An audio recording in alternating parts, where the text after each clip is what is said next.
नमस्कार दोस्तों। तो आपका क्या चल रहा है? 2011 का सब्जेक्टिव चल रहा है। ठीक है, 2011 का जो फर्स्ट सिटिंग में एग्जाम हुआ है उसका सब्जेक्टिव चल रहा है। ऑब्जेक्टिव का क्लास हमने पहले ले लिया। ठीक है, ऑब्जेक्टिव के साथ साथ 2 मार्क्स का जो पूछा, पहले 1 मार्क्स का जो पूछा जाता था 20 प्रश्न, उसका हमने पहले क्लास खत्म कर दिया है ना। और 2 मार्क्स का जो भी था उसका भी हमने क्लास कर दिया, 6 नंबर तक को प्रश्न को बदला दिया। अब जो इनसे आगे थी 3 मार्क्स का, ठीक है, उसके बाद 5 मार्क्स का। जैसे खत्म होगा फिर हम क्या करेंगे, आपका जो कि टेस्ट ले लेंगे। ठीक है, यदि आप सब भी टेस्ट में जुटना चाहते हैं तो मेरे भाई मैं आपको नंबर देता हूँ, उस नंबर पे जो है कि आप जो है कि व्हाट्सअप नंबर देता हूँ, वहाँ पे जाइए और लिख दीजिए 2024 का एग्ज़ाम में जो है कि मुझे भी शामिल होना है सर जी, है ना। तो मैं आपको ग्रुप में शामिल कर दूंगा। प्रत्येक संडे जो है कि जो भी टेस्ट लूँगा तो उसको पहले मैं बता दूंगा, उसका टेस्ट लूँगा। ठीक है, तो मैं नंबर बता रहा हूँ 80 51 69 28 11। ठीक है, 8051692811। ये आपका क्या है मेरे भाई, ये व्हाट्सअप नंबर है। ठीक है, चलिए तो पहला प्रश्न क्या है मेरे भाई, कहता है धातु कर्म क्या है। हाँ, एक बात और बताता हूँ, ये सभी को यदि आप देखना चाहते हैं तो डिस्क्रिप्शन बॉक्स में मैं उनका लिंक दे दूंगा। ठीक है, वहां से देख लीजिए। डिस्क्रिप्शन बॉक्स किसे कहते हैं मेरे भाई, मोटा अक्षर में जैसे यहाँ पे लिखा है ना चरण, उसी प्रकार से मोटा अक्षर में ब्लैक में आपको जो कि लिखा होगा ये 2011 जो हमने ही लिखा उसको कहते हैं टाइटल। ठीक है, तो उसको टच कीजिए। 2011 का क्वेश्चन लिखा होगा, कुछ से कुछ दिए होंगे, है ना।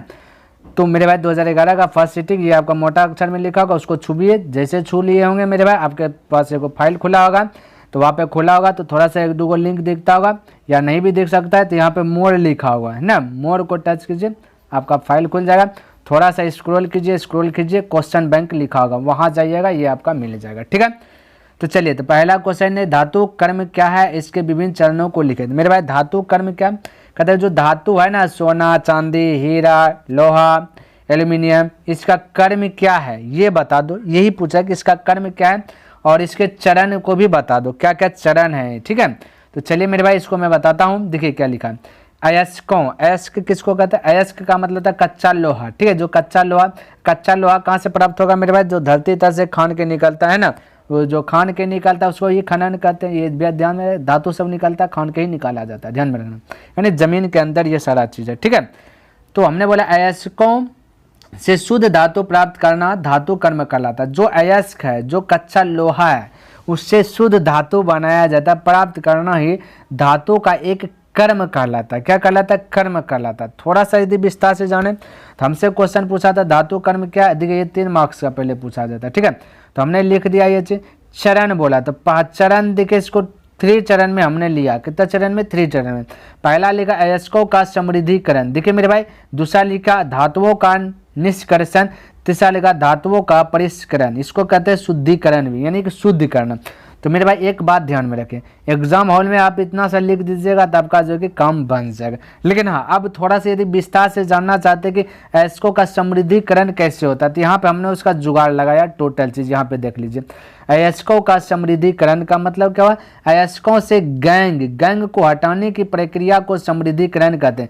गैंग क्या हुआ मेरे भाई, यहाँ पे गैंग स्टार पॉइंट में लिखा कि ताकि आप अच्छी प्रकार से आपको नॉलेज हो जाए कि मिट्टी के छोटे छोटे कण या पत्थर के छोटे छोटे कण को गैंग कहते हैं। मेरे भाई जो देखिए धातु जो खान के निकाला, जमीन के अंदर से जो खान के निकाला, उसमें बहुत सारा गैंग होगा, चारों बगल से गैंग ने जो कि उसको घेर लेगा। गैंग समझ है ना आप, देखिए रियल में देखिए वर्तमान में गैंग रेप होता है ना, तो गैंग रेप होता है, एक लड़की को जो कि बहुत सारा लड़का लोग ने रेप कर देता है तो उसको कहते हैं गैंग रेप। तो यानी कि एक से ज़्यादा, बहुत ज़्यादा जो है कि यहाँ पे क्या पाया जाता है मेरे भाई, गैंग, जिन्हें मिट्टी, छोटे छोटे पत्थर, कंकर, रेत, ये अगरम बगरम पाया जाता है, इसी सब को हम कहते हैं गैंग। तो इसका समृद्धिकरण होता है, कहते हैं समृद्धिकरण, इसको हटाया जाता है। हमने पहला पॉइंट में लिखा अयस्कों का समृद्धिकरण, देख लीजिए पहला पॉइंट में हमने यही लिखा, क्या मेरे भाई, अयस्कों का समृद्धिकरण। तो मतलब आपको समझ में आ गया होगा कि अयस्कों का समृद्धिकरण का मतलब क्या होता है, गैंग को क्या करना, हटाना, जो खोद के जो धातु निकाला उसको क्या करना, फ्रेश करना, कंकड़, मिट्टी, बालू, कण जो भी है उस सभी को अलग करना। दूसरा हमने क्या लिखा मेरे भाई, धातुओं का निष्कर्षण। चलिए इसका भी मतलब जान लेते हैं। तो देखिए धातुओं का निष्कर्षण का मतलब किसके लिए, निस्तापन, भर्जन, अपघटन आदि विधि का प्रयोग करता है। अब देखिए निस्तापन क्या, ये भी समझे, वायु या ऑक्सीजन की उपस्थिति में उच्च ताप ये उच्च ताप तक गर्म करना, निस्तापन करना। उच्च ताप पर होगा यहाँ पे, क्या होगा, उच्च ताप पर क्या करना, गर्म करना। मेरे भाई उच्च ताप पर जब गर्म किया जाता है, अब जब भी कोई चीज़ जब आग लगाएगा तो मेरे भाई उसमें आपको चाहिए क्या, ऑक्सीजन चाहिए या ऑक्सीजन या वायु ऑक्सीजन, वही हो गया। तो उसमें क्या क्या गर्म करके निस्तापन, उसका निस्तापन करता है। अब देखिए क्या गर्म में ये निस्तापन का मतलब गर्म कर रहा है। अब भर्जन का मतलब क्या होता है, भर्जन का मतलब वह क्रिया जिसमें अयस्क का वायु की उपस्थिति में उसके गलनांक से नीचे गर्म किया जाता है, भर्जन कहलाता है। यानी मेरे भाई अब देखिए समझिए मेरे बात को, ये धातु है, ये मान लेते हैं कि सोना है, ये सोना निकला। अब सोना में तो गैंग सब है, तो गैंग को हटा लिया। अब गैंग को हटा करके इसको, इस सोना को क्या करे, गर्म करे। इतना गर्म करेगा ताकि ये पिघलने वाला अवस्था में नहीं हो, उतने सा गर्म करेगा जितना से कि ये बर्दाश्त जो कि गर्मी कर सके। तो उसको हम कहते हैं धातुओं का निष्कर्षण। इन्हीं निष्कर्षण में धातु को क्या किया जाता है, गर्म किया जाता है। वैसा गर्म किया जाता है ताकि ये पिघलने वाला अवस्था में नहीं हो, ठीक है। उसके बाद लास्ट पॉइंट में क्या है, धातुओं का परिष्करण। तो इसमें क्या होता है, अशुद्ध धातुओं को विभिन्न विधियों से शुद्ध करना। मेरे भाई अब देखिए, अब हमने बोला क्या चीज़, सोना। अब सोना को तो गर्म उर्म कर लिया, सारा चीज़ हटा दे, गैंग तैंग हटा दिया, गर्म वर्तन में कर लिया। अब ये अशुद्ध, अभी भी अशुद्ध है। अब इसको विभिन्न मशीनों में डाल करके क्या करेगा ना, इसको शुद्धिकरण करेगा, तो है ना, शुद्ध कर देगा। तो पूछ देगा कि शुद्ध सोना कितने कैरेट का होता है, ये भी पूछ देगा।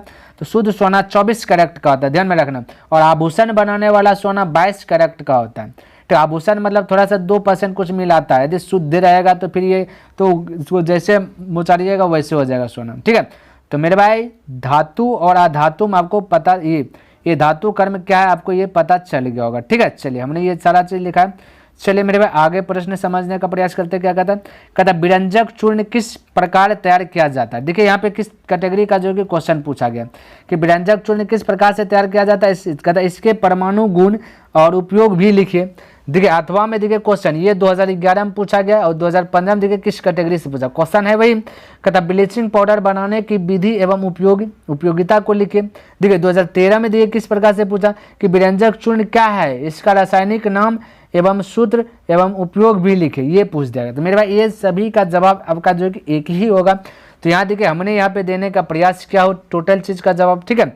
हमने लिखा जब शुष्क बुझा हुआ, यानी कि जब बुझा हुआ चूना को क्लोरीन गैस के साथ अभिक्रिया कराना। अभिक्रिया का मतलब क्या, मिला देना, क्या कर देना, मिलाना। तो अभिक्रिया कराया जाता है तब विरंजक चूर्ण का निर्माण होता है। जैसे मैं यहाँ पे समझिए ये CA*OH ब्रैकेट 1 ये आपका बुझा हुआ चूना है। क्या है मेरे भाई, बुझा हुआ चूना का सूत्र है क्लोरीन। यहाँ देखिए क्लोरीन गैस, ये Cl2 क्या है, क्लोरीन गैस, इन दोनों को आपस में मिला दिया गया, ठीक है। यहाँ मैंने लिखा के साथ अभिक्रिया कराया जाए यानी मिला दिया जाए तब विरंजक चूर्ण का निर्माण होता है। ये Ca, अब देखिए क्या बना, CaOCl2 ये आपका विरंजक चूर्ण बन गया। H2O जो है कि गर्म होकर के जो कि बाहर निकल जाएगा, ठीक है। H2O का क्या होगा, ये जल का क्या हो गया, त्याग हो गया और निर्माण हो गया क्या चीज, विरंजक चूर्ण का, ठीक है। तो जब भी बुझा हुआ चूना को क्लोरीन गैस के साथ मिला करके इसका अभिक्रिया कराया जाता है तब विरंजक चूर्ण बनता है। तो विरंजक चूर्ण में क्या होगा ना, ये जो जल है वो जल क्या आ जाएगा, बाहर भाग जाएगा, ठीक है। तो ये बात आपको अच्छी प्रकार से समझ में आ गया होगा। आगे देखिए क्या लिखा कि इसका रासायनिक नाम की बात करें तो कैल्शियम ऑक्सीक्लोराइड है। क्या है, कैल्शियम ऑक्सीक्लोराइड है। तथा रासायनिक सूत्र की बात किया जाए CaOCl2 है। क्या है, CaOCl2 है। किसका सूत्र मेरे भाई, ये विरंजक चूर्ण का, ठीक है। अच्छा उपयोग भी थोड़ा सा हमने लिखा, उपयोग में क्या लिखा, इसका उपयोग पेय जल को शुद्ध करने के लिए किया जाता है। अब जो पीने वाला जल है उसको शुद्ध करने के लिए जो कि विरंजक चूर्ण का उपयोग किया जाता है। इसका उपयोग कागज तथा कपड़ा के उद्योगों में किया जाता है। कागज जहाँ पे बनता है, जहाँ पे कपड़ा बनता है, वहाँ उद्योग का मतलब बड़ा बड़ा फैक्ट्री सब जहाँ पे है ना, चावल उद्योग, चीनी उद्योग है ना, तो जहाँ जहाँ बड़ा बड़ा का उद्योग है, दाल उद्योग, वहाँ पे जो है कि विरंजक चूर्ण का उपयोग किया जाता है। ध्यान में रखना। आगे एक पॉइंट और लिखा कि इसका उपयोग बिना सुकड़ने वाले ऊन बनाने में किया जाता है। बिना सुकड़ने वाले ऊन बनाने में जो कि विरंजक चूर्ण का उपयोग किया जाता है। जो नहीं सुकड़ता करने वाला जो ऊन है उसमें प्रयोग किया जाता है और प्रयोगशाला में यह ऑक्सीकरण का कार्य करता है। प्रयोगशाला जहाँ पे प्रयोग करता है ना, तो वहाँ पे विरंजक चूर्ण का काम क्या है, ऑक्सीकरण का ये काम करता है। अच्छा थोड़ा सा हमने अब देखिए ये हमने डिब्बा यहाँ पे क्यों लिखा, गुण। मेरे भाई इतने से आप यदि लिख दीजिएगा तो आपका जो है कि ये जो कि आपका कंप्लीट हो गया, ठीक है। क्या कीजिए, इतना सा लिख दीजिएगा तो आपका कंप्लीट हो जाएगा, ठीक है। तो यहाँ पे देखिए, यहाँ पे गुण भी लिखा हूँ। यदि गुण वाला पूछ दे, नहीं होता है कि गुण भी बताइए, तो यहाँ पे गुण दे दीजिए। गुण क्या है? यह पीले रंग का होता है ना। इसमें क्लोरीन की तीखी गंध होती है ना। विरंजक चूर्ण में क्या होता है? क्लोरीन की तीखी गंध होती है। विरंजक चूर्ण क्या होता है? यह पीले रंग का होता है ना। और क्या लिखा मेरे भाई? यह जल में घुलनशील है, जल में घुल जाता है लेकिन पूरी तरह नहीं घुलता है, ये भी लिखे। हाँ, यह वायु की कार्बन डाइऑक्साइड के साथ क्रिया करके क्लोरीन खो देता है, यानी कि ये क्लोरीन खो देगा कब? जब ये क्या होगा? वायु की कार्बन डाइऑक्साइड के साथ जब क्रिया करता है, कम करता है, वायु में जो कार्बन डाइऑक्साइड उसके साथ जब इसे कम करेगा, ये क्लोरीन अपना क्या करता है? खो देता है। कौन? विरंजक चूर्ण। अच्छा, ये देखिए थोड़ा सा ऑब्जेक्टिव के रूप में लिखा है, इसको भी थोड़ा सा माइंड में रख लीजिए, ठीक है। ऑब्जेक्टिव में कम देगा कि बुझा हुआ चूना का रासायनिक सूत्र CaO2। सूक्ष्म बुझा हुआ चूना का रासायनिक नाम कैल्शियम हाइड्रोक्साइड है ना। क्लोरीन गैस का रासायनिक सूत्र Cl2। विरंजक चूर्ण का रासायनिक सूत्र CaOCl2 है ना। विरंजक चूर्ण का रासायनिक नाम कैल्शियम ऑक्सीक्लोराइड है ना। विरंजक चूर्ण का प्रचलित नाम ब्लीचिंग पाउडर। तो विरंजक चूर्ण का प्रचलित नाम ब्लीचिंग पाउडर। तो ये जो हमने ब्रैकेट में बंद रखा, ये जो हमने एक सर्कल बनाया, इसको नहीं भी लिखेगा तब का जो है कि चले जाएगा, ध्यान में रखना। हाँ, गुण पूछे तो गुण में लिखना है, ठीक है। चलिए मेरे भाई, अब अगला प्रश्न की बात करें तो ये 9 नंबर, ये देखिए मेरे भाई, ये हालांकि 2011 में आपका पूछा गया 3 मार्क्स का, लेकिन अब जो पूछेगा वो 5 मार्क्स में पूछेगा, ध्यान में रखना। तो ये आपके लिए VVI है, ध्यान में रखना। देखिए कितना बार पूछा गया, 2011, 2014 है ना, पूछा गया। और आगे पूछा गया मेरे भाई, तो देखिए किस प्रकार से क्वेश्चन पूछा। कहता पौधों में प्रकाश संश्लेषण की क्रिया को सचित्र दर्शाइए। ये आपका कहता पौधों में जो प्रकाश संश्लेषण क्रिया होता है उसको चित्र के द्वारा दर्शा दीजिए। फिर कहता प्रकाश संश्लेषण के लिए प्रकाश आवश्यक है, सिद्ध कीजिए कैसे। अथवा कहता प्रकाश संश्लेषण के लिए पौधों को सूर्य की रोशनी की आवश्यकता होती है, प्रयोग द्वारा समझाइए। ये मेरे पास सबका आंसर एक ही होगा, ठीक है। तो हमने यहाँ पे चित्र बनाया, आपको भी क्या करना है, ये फिगर बनाने का प्रयास कीजिएगा। आपका बुक में होगा ये सब फिगर, ठीक है।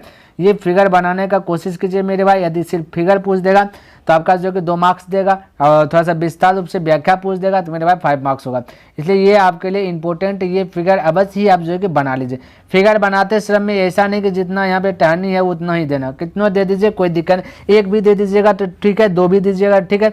बस ऐसा बनाना, ऐसा आपको जो कि एक रचना करना कि एक पत्ता को भी तोड़ लेना, ठीक है। चलिए अब आगे देखिए, मैं पढ़ता हूँ कि प्रयोग क्या क्या मेरे भाई, पॉइंट बाय पॉइंट लिखा हूं ताकि आपको एक एक पॉइंट आपको अच्छी प्रकार से लर्न हो जाए, ठीक है। तो हमने लिखा एक गमले के पौधे को 2 दिनों तक, 2 दिन में होता है 48 घंटा, यानी कि 48 घंटों तक अंधेरे में रखते हैं। अंधेरे में रख देना है। अंधेरे में क्यों रखते हैं? स्टार्च बाहर निकालने के लिए। उसके अंदर जो भी भोजन है पत्ता के अंदर, उसको सब पच जाए अच्छी प्रकार से, है ना। इसलिए इसको अंधेरे में रखते हैं स्टार्च को निकालने के लिए। 2 दिन 48 घंटे, क्लियर है। ये जांच कर रहे हैं मेरे भाई, क्या जांच कर रहे हैं? प्रकाश संश्लेषण के लिए पौधों को सूर्य की रोशनी की आवश्यकता क्यों पड़ती है, या फिर ये प्रकाश संश्लेषण के लिए प्रकाश आवश्यक है, सिद्ध कीजिए। इसलिए पहले जो जितना इस पौधा में प्रकाश है इसको क्या करेंगे, अंधेरा में रख देंगे ताकि धूप ना लगे, है ना। 2 दिन, ये 2 दिन तक, ताकि इसका स्टार्च, इसको भूख लग जाए, है ना। चलिए तो इसको इस प्रकार से रख दिए। दूसरा पॉइंट में लिखे गमले के एक पत्ती को काला कागज से ढककर उस पर क्लिप लगा देते हैं। अब क्या कीजिएगा, बाहर निकालिए, है ना। और जिसको अब देखिए सारा पत्ता को भूख लग गया है, पूरा ये भुकाया हुआ है मेरे भाई। अभी जैसे प्रकाश में जाएगा ये जो कि थोड़ा देर के लिए सुस्त लेगा, यानी कि भोजन बनाना स्टार्ट कर देगा, तब ये जीवित रहेगा, ठीक है। ध्यान में रखना मेरे भाई। अब ध्यान से देखिए, तो 2 दिन तक इसको रख लिए अंधेरे कमरे में। अब बाहर निकालें, एक पत्ता को क्या किए, क्लिप के सहायता से जो कि ढक दें इस प्रकार से, ताकि इस पे अब जो रोशनी ना पड़े, इतना सा भाग जो कि रोशनी ना पड़े, तो इतना सा भाग को रोशनी नहीं पड़ेगा तो भोजन कैसे बनाएगा, समझिए बात को। अच्छा, तीसरा पॉइंट में हमने क्या लिखा, अब इस पूरे गमले को 4 घंटों तक जो कि सूर्य की तीव्र प्रकाश में छोड़ दें। अब जैसे क्लिप बांध दिए, ठीक है, क्लिप लगा दिए। क्लिप लगाने के बाद पूरा ये गमला को उठाइए और लेते जाइए जहाँ पे सूर्य है आप, ठीक है मेरे भाई। आप जो कि प्रयोग घर में कर सकते हैं, जैसे जैसे बोला वैसे वैसे कीजिएगा, ठीक है। तो इस गमला को उठाइए और सूर्य के धूप में लेते जाइए और 4 घंटों तक जो है कि वहाँ पे रख दीजिए, एकदम तीव्र प्रकाश, जहाँ पर अच्छे प्रकाश से धूप आ रहा है, 4 घंटों तक लगभग रख लीजिए, करीब, ठीक है। उसके बाद देखिए क्या करना, पॉइंट लिखा, चौथा पॉइंट, ढकी हुई पत्ती को तोड़कर काला कागज से हटा दें। यानी मेरे भाई अब इसको क्या कीजिए, छांव में लाइए, क्योंकि धूप में तो आप प्रयोग कर नहीं सकते। अब इस 4 घंटा तक जैसे रख लिए, अब इसको क्या कीजिए, घर लाइए जहाँ पे आपका पढ़ने वाला है, जहाँ पे पढ़ने वाला। आप रूम है, क्लासरूम है, या जहाँ पे भी छाँव में लाइए, छाँव में लाइए, ये जो पत्ता को ढक दिए है ना, इस पत्ता को तोड़ लीजिए। देखिए हमने क्या किया, यहाँ पे तोड़ लिया, ये तोड़ करके ऐसा आपका जो कि एक साइड में कर दिया, ठीक है। अब तोड़ करके देखिए यहाँ पे क्या किए, भाई लिखा ढकी हुई पत्ती को तोड़कर काला कागज हटा दें। इसके बाद अब इस पत्ती को एल्कोहल में थोड़ी देर उबालें। अब ये जो पत्ता है इसको क्या करना है, एक चूल्हा गैस ले लेना है ना, और लोहिया ले लेना, जो भी चीज़, ताकि पत्ता उबल जाए। इसको अब कुछ समय जो है, कुछ मिनट जो है इसको उबालना है, ठीक है। क्या करना है, इसको उबालना है। देखिए अब भाई हमने बोल दिया उबालना है। अब देखिए पत्ती तोड़कर कागज उठा दे, फिर अब इस पत्ती को एल्कोहल में थोड़ी देर उबालना है। एल्कोहल जो होगा ना, एल्कोहल एल्कोहल एल्कोहल समझ है ना, शराब तराब बनाने के लिए जो सब जो यूज करते हैं मेरे भाई, शराब बनाने के लिए किसका यूज करते हैं, एल्कोहल का यूज करते हैं, ध्यान में रखना। एल्कोहल को क्या क्या कैसे बनाया जाता है मेरे भाई, तो सरा गला करके बनाया जाता है, ठीक है। तो उसको आपको वही करना, एल्कोहल में थोड़ी देर उबालना। एल्कोहल आपको ले लेना है, ठीक है। उसमें इसको क्या करना, उबालने देना है। क्या करना, उबालना है 10 मिनट 12 मिनट 15 मिनट इस प्रकार से उबालना। देखिए यहाँ पे नेक्स्ट पॉइंट, छठा पॉइंट समझिए। कहता जब पत्ती रंगहीन हो जाए तब इसे पानी से धोकर आयोडीन के घोल में डाल देना। यानी कि जब पत्ता इतना देर उबालना है कि आपको लगे कि इस पत्ता का जो ये पत्ता है ना, ये जो आपका जो लगे, ये जो पत्ता है ना, ये पत्ता पूरा इसका रंग झड़ गया है, रंग झड़ गया है। क्या हो गया, रंग झड़ गया। तो एल्कोहल में डुबा करके उसको उबाल लें तो रंग पता चला झड़ गया। अब इसको स्टॉप कर लीजिए। अब इसको आयोडीन का घोल ले लेना। आयोडीन मतलब नमक का घोल, ठीक है। तो नमक का घोल में से इसको डाल दे, अच्छा से जो है कि इसको जो कि थोड़ा सा फ्रेश कर लेना है ना, पानी से धोकर जो है कि दिखे। हमने कहा जब पत्ती रंगीन हो जाए तब पानी से धोकर आयोडीन के घोल में डाल दें। पानी से धो देना, आयोडीन का घोल में डाल देना। अब पता देखिए क्या चलेगा, निरीक्षण। अब देखिए आपको क्या क्या चीज़ दिखेगा निरीक्षण में। हमने लिखा कि आप देखेंगे कि पत्ती का वह भाग जो काले कागज से ढका था वो हल्के पीले रंग का हो जाता है। यानी जो हमने जिस पर क्लिप मारा था वो अब पीला दिख गया। ये हो गया मेरे भाई, पीला दिख गया है ना। पत्ती का जो हरा भाग था वो नीले काले रंग का हो जाता है ना। इससे सिद्ध क्या होता है कि प्रकाश संश्लेषण के लिए सूर्य की प्रकाश की आवश्यकता होती है। नहीं सिद्ध हुआ। अब जो ढक दे वो पीला हो गया, जो नहीं ढका वो क्या हो गया, नीला रंग का हो गया। तो मेरे भाई ढका तो पीला हुआ, नहीं ढका तो नीला हो गया। यदि ये भी खुला रहता तो ये भी नीला हो जाता। यानी ये भोजन बनाया, जहाँ जहाँ ढका नहीं था वहाँ इन्होंने भोजन ले लिया, ग्रहण कर लिया। तो ये कहता था मेरे भाई, हमने ये टोटल चीज़ लिखा। उम्मीद करता हूँ कि आपको ये भी समझ में अच्छे प्रकार से आ गया होगा, है ना मेरे भाई। एक दो बार इसको सुनिएगा और अच्छे प्रकार से जो कि आपको लर्न हो जाएगा और आपके एग्जाम में बहुत बहुत लाभदायक होगा। आप देखिए मेरे भाई 10 नंबर प्रश्न, देखिए ये भी 3 मार्क्स का पूछा गया। तो कैसे पूछा गया, देखिए कहता कि यदि एक लक्षण है जो ए अलैंगिक प्रजनन वाले समष्टि के 10% सदस्यों में पाया जाता है, कहता तथा बी उसी समष्टि में 90% जीवों में पाया जाता है, तो कौन सा लक्षण पहले उत्पन्न होगा और क्यों। है मेरे भाई, ये तो बच्चा भी जवाब दे देगा। बोलेगा सर जी कैसे बच्चा जवाब देगा। तो सबसे पहले बोलिए तो ये 10% ज़्यादा है कि 90% ज़्यादा, इतना सा आप जवाब दीजिए। कहेगा सर जी 90% ज़्यादा। तो भाई 90% ज़्यादा है तो सबसे पहले बी में बोला 90%, तो बी ना उत्पन्न होगा क्योंकि इसका प्रतिशत ज़्यादा है। क्या इसका प्रतिशत ज़्यादा है, अलैंगिक प्रजनन करते हैं, इसलिए ये जो 90% लक्षण वाला जो है सबसे पहले उत्पन्न होगा। नहीं तो हमने वही तो लिखा लक्षण भी पहले उत्पन्न होगा भाई। क्यों होगा, क्योंकि इसका प्रतिशत ज़्यादा है, कितन प्रतिशत, ये 10% या 90%। अब ऐसा नहीं एग्जाम में आपका 10 से 90 दे, हो सकता है आपका 5% 70% दे दे, तो जो अधिक रहेगा उसी को मारना। हो सकता है कि आपका एग्जाम में 10% दे दे और 60% बोल दे बी में, तो आपको 60% वाला राइट आंसर बताना। तो किसी भी टाइप का पूछ दे तो आपको यही बताना है जो हमने आंसर लिखा, बस थोड़ा सा चेंज होगा। जहाँ 90 है 60 बोलेगा 60 देना, 70 बोलेगा 70 देना, 80 बोलेगा 80 देना, 40 बोलेगा 40 देना, बाकी बात कुछ नहीं देना, ठीक है। तो हमने लिखा लक्षण भी पहले उत्पन्न होगा भाई। क्यों होगा, क्योंकि इसका प्रतिशत ज़्यादा है। चूंकि जीव अलैंगिक प्रजनन करता है, प्रजनन का मतलब संतान को पैदा करना, ठीक है।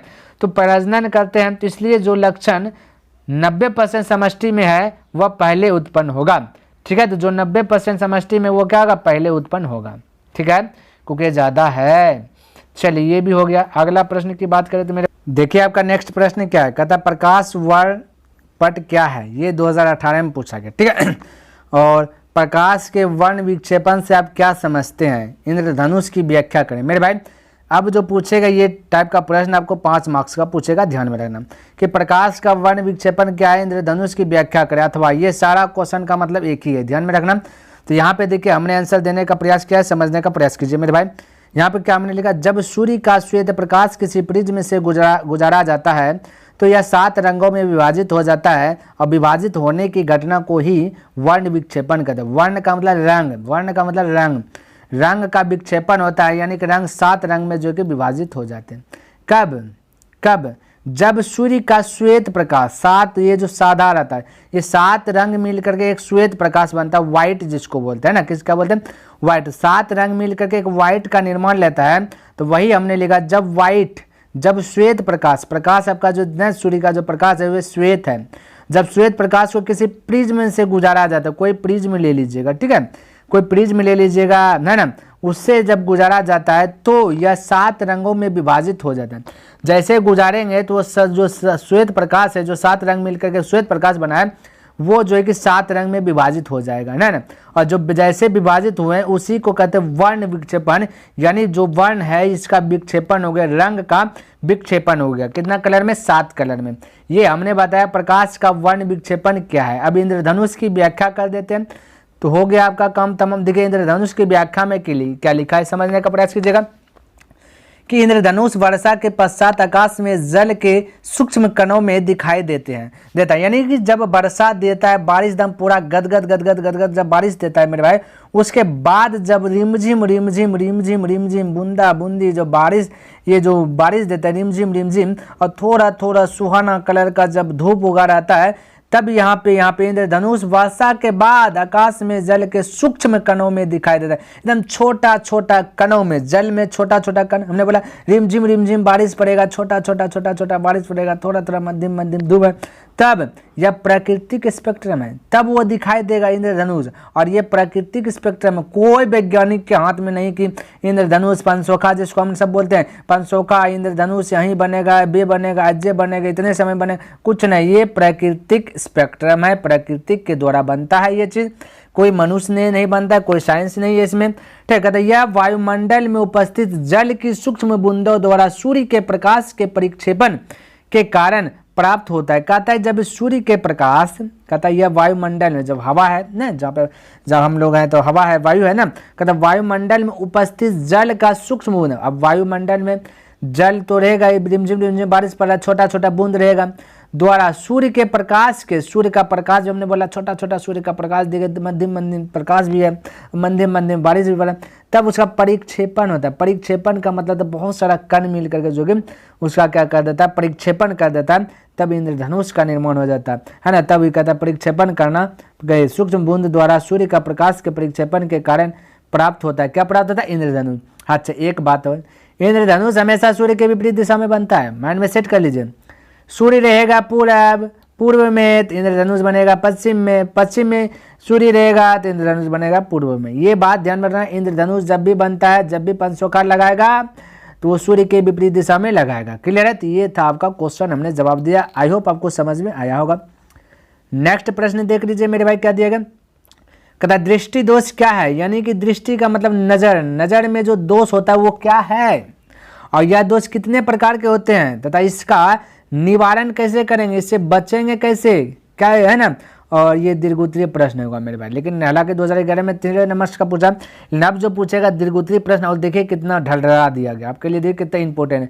2011, 15, 16, 18, 20, 21, 22 फटाफट, और 24 में भी पूछ दे, है ना। इसलिए ये आपके लिए बहुत बहुत इंपॉर्टेंट है। तो मेरे भाई देखिए हमने आंसर लिखा कि जिन व्यक्तियों के नेत्र में प्रतिबिंब रेटिना पर नहीं बनता है वह दूरदृष्टि वह दृष्टि दोष से ग्रसित होता है, और उसे दृष्टि दोष कहते हैं। दृष्टि का मतलब नजर वाला दोष हो जाता है।